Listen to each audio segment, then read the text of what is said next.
howdy neighbor.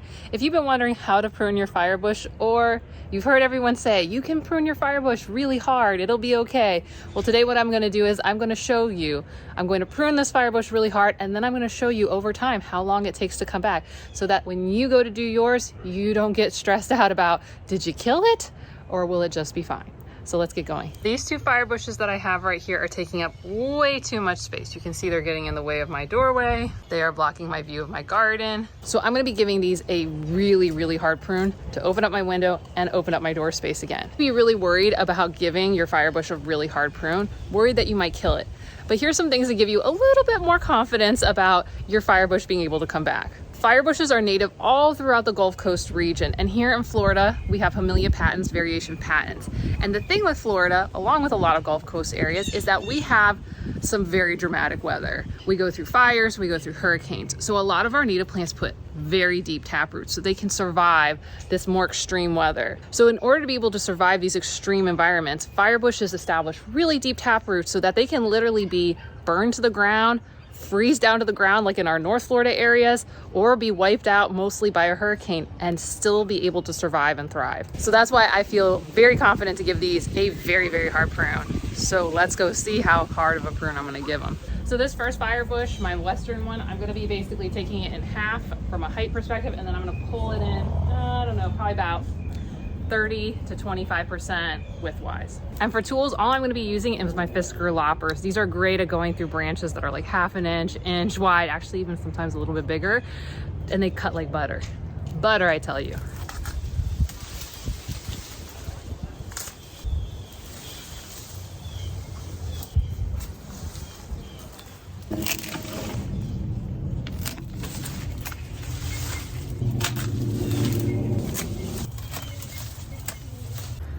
Bit dramatic, huh? Oh, hi butterfly. Are you freaking out? Like, does this freak you out how much I cut it back? Okay, well, I'm gonna freak you out some more, because now I'm gonna do that to this one, which is 2 to 3 times bigger, but we're gonna do it. You ready? Okay, here we go. Come on.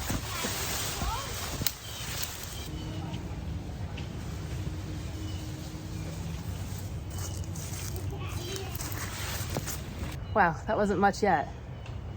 Okay, well, choppity chop, chop, chop, right? You can see like how forward this has been growing over my sweet potato bed, which has not been going well for my sweet potatoes.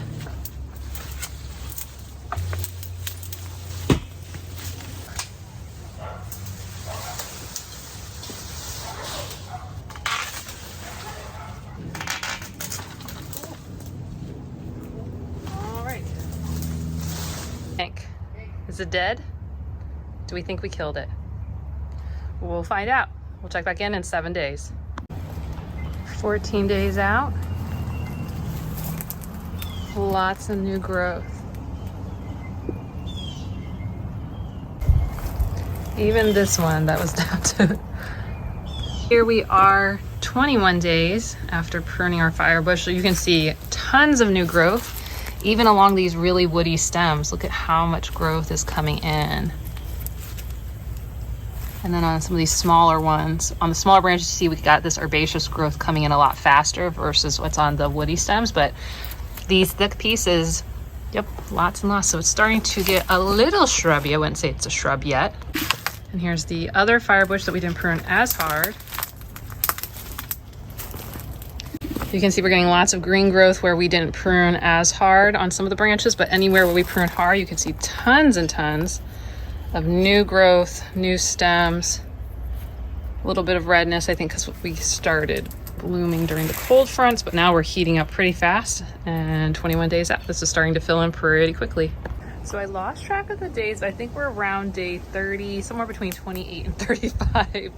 But this is the stick of a plant. And you can already see I've got like a mounding shape, so I can kind of get a little bit of this more under control, but I'm going towards the shape that I actually wanted from the beginning. I wanted a little bit bigger than this, but 28 to 35 days. Let's look at the other one. Here we are with the other one. You can see how much it's filled in. A crazy amount. We were a little slow to start, but man, once we got going. And this is probably a little bit closer to the height that I'm gonna actually let it get to. But now that they're both filling in, look, I mean, look how dense that one is. We're gonna just keep it a lot tighter than we were before. Wow, look at this firebush. It looks so shrubby. I actually feel like I need to kind of like prune that to clean it up. But I mean, it looks like a nice little mound thing going on. Can you imagine? It wasn't that long ago. We cut this down to like a total stick. And what I really like is with how well it's shrubbed back up. So it's filled in really, really nicely. I feel like now that we can create kind of more of a mounded shape that I wanted to get. And the other one, right, we kept kind of some more height on it. Much more shrubby on the sides, but it's filling in this section. And it's starting to fill in too. So I'll give you kind of all the angles so you can get a feel for how it's looking. Love how the red's coming in on the leaves. And we see that, you know, we still continue. This side always has a little bit more shade, so it's not filling in quite as well, but over time it should, and we can now keep this just a lot tighter, which is what I originally wanted to do. Well, this has been an amazing journey over the last month and a half, and I hope that it gives you the confidence to go ahead and prune your firebush.